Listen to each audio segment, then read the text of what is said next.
Hi, what's up? How are you? I hope you're doing good. I hope everything's going cool, great, and dandy for you. I've been wanting to do this since before I started doing these videos, since before I started posting. Because before I started posting, I still do. I watched a lot of Jack Edwards, a lot. And I think if you're here right now, you also watch Jack Edwards. There is no way in hell you watch this video, you stumble across this and not his videos. That's just fucking impossible. He is still the person that got me through a lot of reading slumps, a lot of mental health issues by actually inspiring me to read more. So I've wanted to do sort of a challenge to myself where I only read books that he recommended or booktubers recommend in general, and if this comes out fun and good for me and for you, I'll do more of them. I have heard that man call himself an Edgar Allan Poe more than I've heard my parents say they love me. Also, have you ever seen that one episode of BuzzFeed Unsolved that they did on Edgar Allan Poe? That man has been through so much in his life, and when he died, when he passed away, his grave got struck by lightning, and then when they fixed it, it got struck by lightning again. Dude, I saw him recommend this book when he did the video of him reading the books that Harry Styles recommends, and he read this one and loved it and has been recommending it since then. So I'm gonna read. It's going to start with Norwegian Wood by Haruki Morigami. Fucking finally, I had this for the longest fucking time ever. And yeah, I'll see you in the update.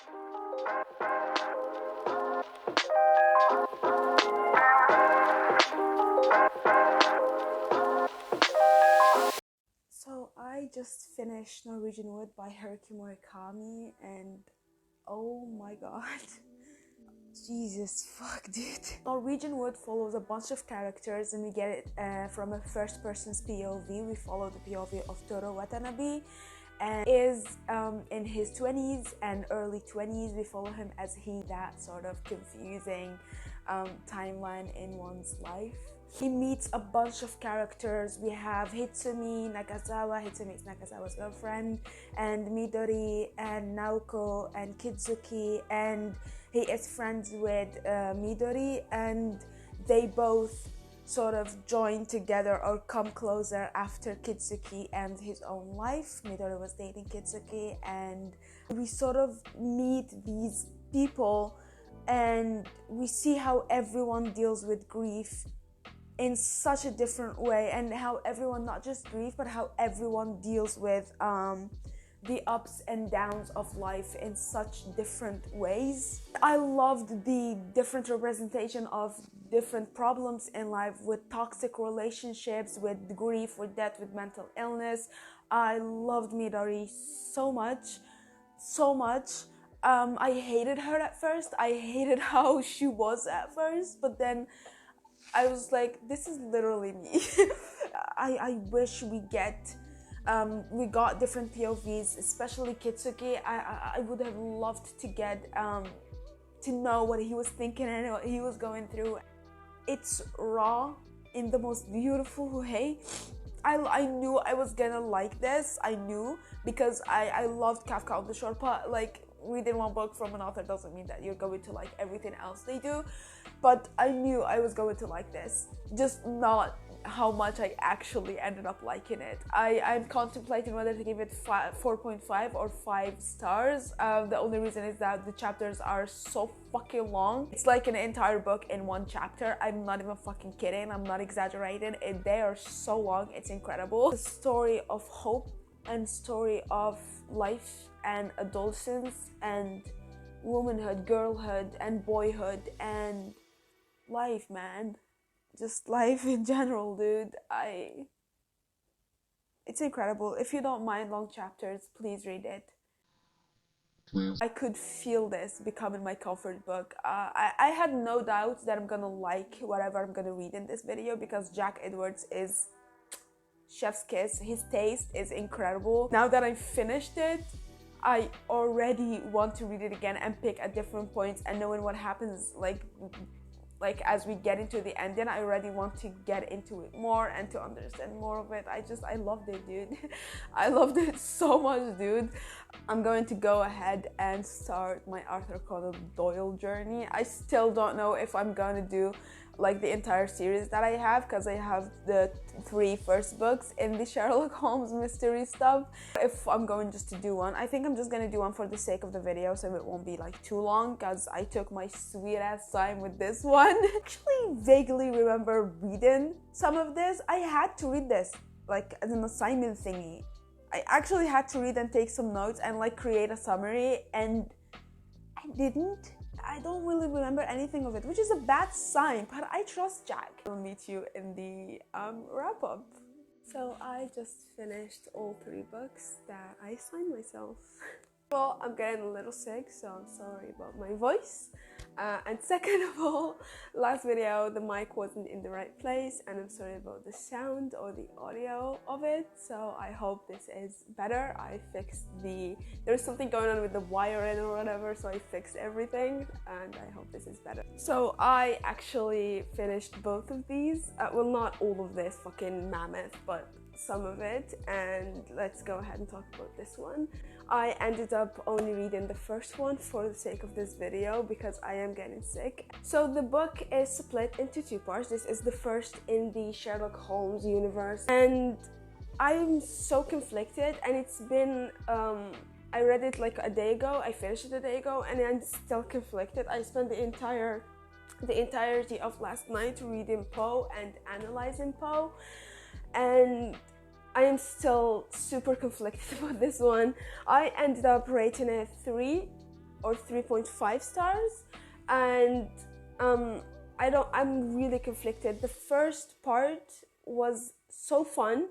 I could not put the book down. I finished the first part in one sitting. It took like 3 hours. I finished it in one sitting, and then I took a break, pee, whatever, and then I started the second part, and what the fuck? The first part is them finding the victim, them trying to deduce the murder, and then the second part is the background of the murder and how it happened and why it happened in detail, what made the person kill the other person, and the entire backstory about it.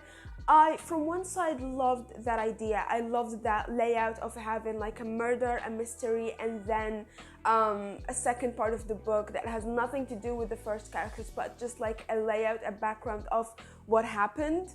But the way it was done here just wasn't the best for me, and it was fast-paced, it was smart, it was really smart, it was fun, it was amazing actually, and super like intriguing, and I wanted to know like every time. Chapters were easy to follow and everything was fun, and every time I finished a chapter I just wanted to know more, which led to me finishing it in one sitting. However, the second part was slow and draggy and weird at times. The entire book started as the second part. I wouldn't have minded it. I liked the story of the second part. I liked some of the characters. I liked like the ingenious behind the second part, but like it just, the contrast between the 2 parts, it just did not do it for me, unfortunately. And if it were just the first one, it would have been a 4 out of 5 or even a 5 stars, because I liked everything really. But because it was the second, I ended up giving it 3.5. It's like it started like the series ended, like it's like No Country for Old Men or something. It was the contrast between them, that's what did it for me. Not that the second part was bad and the first was better. Now to Poe. Would you like me to say it first, or are you gonna say it, or are we gonna say it together, or what the fuck is gonna happen here? Because you know it's coming. Let's just get it over with. I am an Edgar Allan Poe. I loved everything that I've read. I've read a few poems. Mwah, chef's kiss. I read The Telltale Heart, which is about a dude who is super fucking paranoid and kills his neighbor and chops off his body and puts it under the floorboards, and then when the police come in to check, out of paranoia, like they find nothing and everything is cool, great and dandy, and then out of paranoia he just goes, okay, I did it, it's there, the police are there, he's just like, I can hear it, I can hear his heart, I can hear his heart, and it's getting louder and louder and louder, and then he ends up fucking up and telling them everything that he did. That's it. It's such a short story. Literally read it in 30 minutes. Mwah. I actually read it twice back to back because I read it and I was just like, this might be the best short story I've ever read in my entire life. And then I read it again, and then I read it once, and then I read it again to annotate it, and then I read it again for an analysis. So I already read it 3 times and I want to read it again. It's short, it's beautiful. Read it and try to come up with an analysis.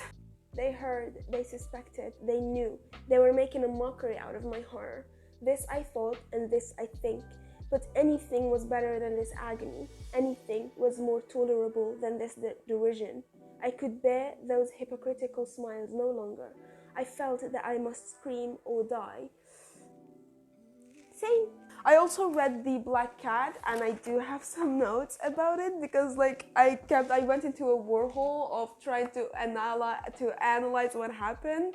Actually, The Black Cat was written in 1843, was published in 1843, and it's incredible to have something like published or written so long ago, and for me to read it now, 2022, and be in awe of it and feel like it is relatable and love it just as much. It's incredible. I'm not gonna say that it was a beautiful story, but it was beautifully written. I think diving into the analysis will fuck you up as much as it fucked me up, but I loved it a lot. I gave both of them 5 out of 5 stars, and the books that I read 5 out of 5 stars. All in all, this was an amazing experience, and I loved doing it. Norwegian Wood, 10 out of 10. Actually, I've always liked the Beatles and I've always liked the song Norwegian Wood. But after this damn fucking book, I loved it so much. If you go into my YouTube history, you're just gonna find tutorials on Norwegian Wood with the guitar. And I'm going to fucking learn it. I absolutely loved it. If you don't mind long chapters, go read it. And still, I am still saying this now. Even though it had long fucking chapters, every time I finished one, I wanted more. Like, it didn't bother me, which is crazy because I hate long chapters. This ended up being a 3.5 stars because of what I just said in the previous part.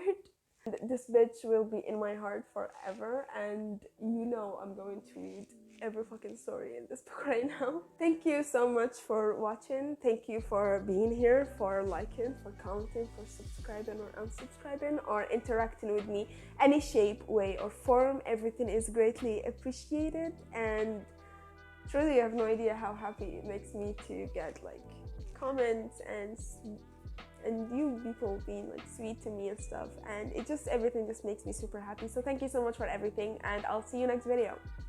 Bye.